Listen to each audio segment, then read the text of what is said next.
प्रखंड मुख्यालय में बिहार के प्रथम दलित पूर्व मुख्यमंत्री स्वर्गीय भोला पासवान जी का 111वीं जयंती मनाया जा रहा है। इनके बारे में कुछ जानकारी। सबसे पहले तो आज आपके चैनल के माध्यम से भोला पासवान शास्त्री जी को श्रद्धासुमन अर्पित करता हूँ और आपके चैनल के माध्यम से पूरे जनता को शुक्रिया अदा करता हूँ कि आज हम लोग यहाँ पासवान चेतना मंच के जरिए भोला पासवान शास्त्री जी के जयंती मनाया जा रहा है और ऐसे दौर में मनाया जा रहा है जब भोला पासवान शास्त्री जी जब प्रथम यहाँ के दलित मुख्यमंत्री नहीं थे बल्कि वे स्वतंत्रता सेनानी थे। उन्होंने आज़ादी दिलाने में अहम भूमिका निभाई थी। तो आज हमारे पास जो आज़ादी, लोकतंत्र और संविधान जो है वो भोला पासवान शास्त्री जी की देन है। उन्होंने ही लड़ कर के आज़ादी दिलाई, संविधान हासिल हुआ और आज हम लोगों के बीच संविधान, लोकतंत्र और आज़ादी तीनों पर खतरा मंडरा रहा है। इसलिए आज हम जब भोला पासवान शास्त्री जी को याद कर रहे हैं तो उनके जज्बे को याद कर रहे हैं, उनके किए हुए कामों को याद कर रहे हैं कि हम जिस तरह से आपने वहाँ आज़ादी दिलाया, अपनी कुर्बानी दी, जेल में गए, हर तरह के यातनाएं झेल करके आपने आज़ादी को हासिल किया और उस आज़ादी पर जो हमला हो रहा है, लोकतंत्र पर हमला हो रहा है, संविधान पर हमला हो रहा है, इस संविधान के बचाने के लिए हम भोला पासवान शास्त्री जी के याद में हम संकल्प लेने का काम कर रहे हैं। भोला पासवान शास्त्री जी कह रहे हैं कि एक स्वतंत्रता सेनानी भी थे, ठीक है, लेकिन आज तक अरवल जिला में इनको एक स्मारक भी नहीं बना है। इस पर आप क्या कहना चाहते हैं? हाँ, तो नहीं बना है, शुरुआत होगी, अब आगे बनेगा। अब तो शुरुआत हुई है, इन्होंने 3 साल से शुरू किया है। अब ऐसे ही चेतना बढ़ती है ना। जब देखिए स्मारक या किसी महापुरुषों का याद तब आता है जब उनके कामों पर, उनके धरोहर पर हमला शुरू होने लगता है, तब धरोहर बचाने की ज़रूरत होती है। आज उनके धरोहर पर हमला शुरू होने लग गया है। उनकी आज़ादी, उनके संविधान, उनके द्वारा जो संविधान हासिल हुआ है, उनके द्वारा लोकतंत्र जो हासिल हुआ है, इन चीज़ों पर जो हमले शुरू हुआ है, तब हमें ज़रूरत पड़ गया है कि भोला पासवान शास्त्री जी का आज यहाँ एक स्मारक बने ताकि उनकी मूर्ति हमेशा हमें याद दिलाते रहे कि अपनी आज़ादी, अपने लोकतंत्र और संविधान की रक्षा हर तरह से कुर्बानी दे करके किया जा सके। मनाई जा रही है। पहले तो आप लोग इस कार्यक्रम को आए, बहुत बहुत धन्यवाद, आप लोग को धन्यवाद देना चाहूँगा। और भोला पासवान शास्त्री जो देश के, पूरे देश में बिहार का प्रथम दलित मुख्यमंत्री हुए थे, उनका जयंती समारोह हम लोग पिछले 3 साल से मनाते आ रहे हैं और इसलिए हम लोगों ने पासवान चेतना मंच का गठन किया। इसका हम लोगों का उद्देश्य है कि दलित समाज की, SC/ST समाज के, दलित पिछले गरीब, दलित नहीं, पूरे गरीब समाज है जो भोला पासवान शास्त्री नीचे से उठ करके, जमीन से उठ करके संघर्ष करते हुए मुख्यमंत्री के पद तक पहुँचे और केंद्रीय मंत्री तक भी पहुँचे, कैबिनेट में भी मंत्री बने थे। इस तरह से संघर्ष करते हुए उनको देख रहे थे कि हम लोग की समाज उनको राजनीति में बिल्कुल मैंने भूला हुआ है, वो ये याद करना नहीं चाहते। इसलिए हम लोग का विचार हुआ कि हमारे पूर्वज हैं, उनको याद किया जाए। स्वतंत्रता सेनानी भी रहे हैं, तो हम लोग मनाने का काम किया। कार्यक्रम सफल हुआ, इसमें आप लोग आए, इसके लिए आप लोग। पासवान चेतना मंच के द्वारा भोला पासवान शास्त्री जी का क्या संदेश देना चाहते हैं अपना मंच के द्वारा लोगों को? हाँ, संदेश देना चाहते हैं ना।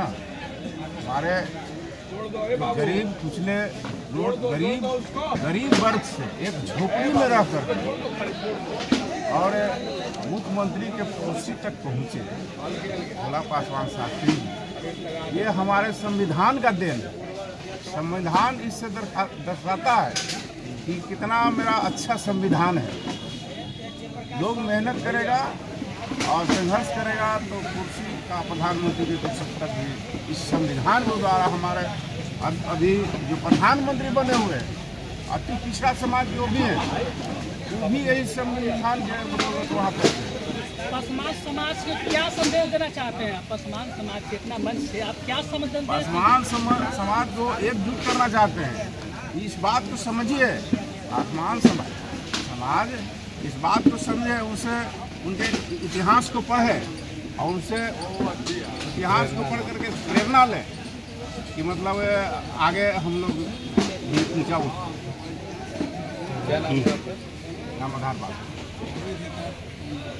मंच के बैनर तले और पासवान चेतना मंच की अध्यक्षता में आज 111वां जयंती मनाया स्वर्गीय भोला पासवान जी को। सबसे पहले तो सभी यहाँ मीडिया पत्रकारगण भाइयों को हमारे तरफ से बहुत बहुत धन्यवाद कि आपने आकर हमारे प्रोग्राम को सफल बनाया। और आज जो हम भोला पासवान शास्त्री जी का 111वां जयंती मना रहे हैं और बहुत बेहद पैमाने पर हम लोग ने जोर शोर से तैयारी कर आज ब्लॉक परिसर में इनका जयंती मनाने का काम किया। हर साल मतलब इनका जयंती हम लोग मनाते रहेंगे। भोला पासवान शास्त्री एक दलित समाज से, एक दबे कुचले समाज से उठकर आए और बिहार के मुख्यमंत्री बने। वो 3 बार मुख्यमंत्री बिहार सरकार के बने और जिला परिषद भी उन्होंने, जिला परिषद का अध्यक्ष भी एक बार उन्होंने बना था, पार्लियामेंट में भी गए।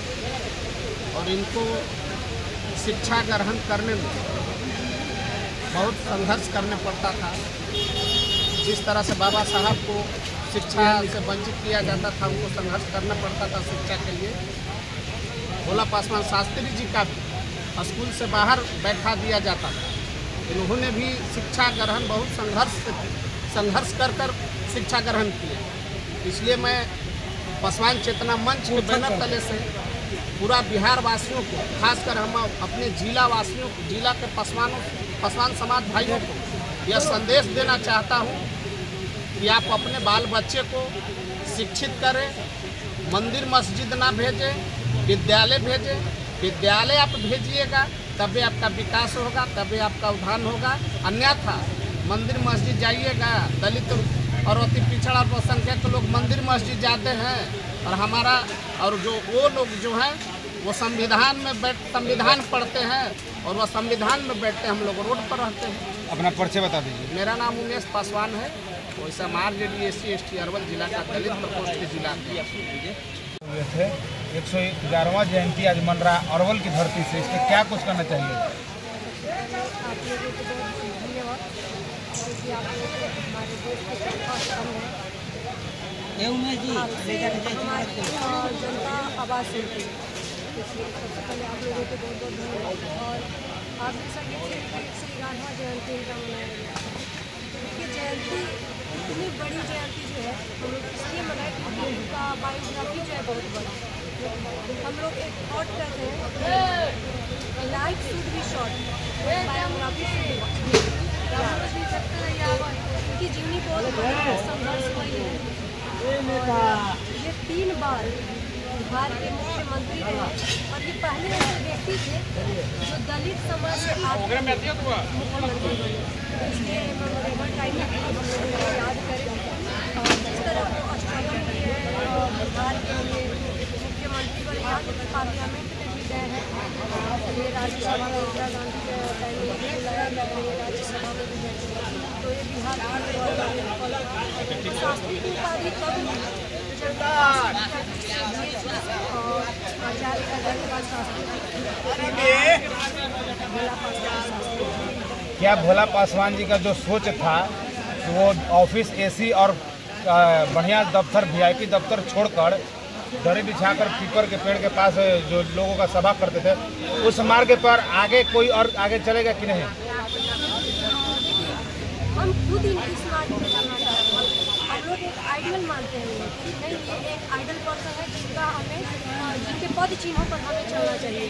और बात करते हैं कि और ठीक है, ये बैलगाड़ी से जाते थे, मुख्यमंत्री बनने के बावजूद भी अपने गाँव में बैलगाड़ी से जाते थे, गरीब के अपना मीटिंग था, अपने लोगों से मिलते थे। तो एक संदेश जाता है। आज देख रहे हैं नेता बने या न बने, विधायक बने या न बने, बट उनके पीछे बाउंसर चल रहा है, उनके पीछे 10 गाड़ी चल रही है। तो हमें शो करता है कि आगे क्या करेंगे। और एक बात ये भी है कि इनकी प्रवृत्ति जो थी, अगर इनके हम पर्सनल लाइफ पे बोले तो ये बेदाग छवि के थे, इनके कोई भ्रष्टाचार का कोई क्लेम नहीं लगा। तो ये हम लोग अपने आप या फिर जनता को भी एक संदेश आता है कि हम लोग उस व्यक्ति को चुने प्रतिनिधित्व करने के लिए जो अपराधी प्रविष्ट करना हो, उनका साफ और बेदाग चेहरा हो, जिससे हम लोग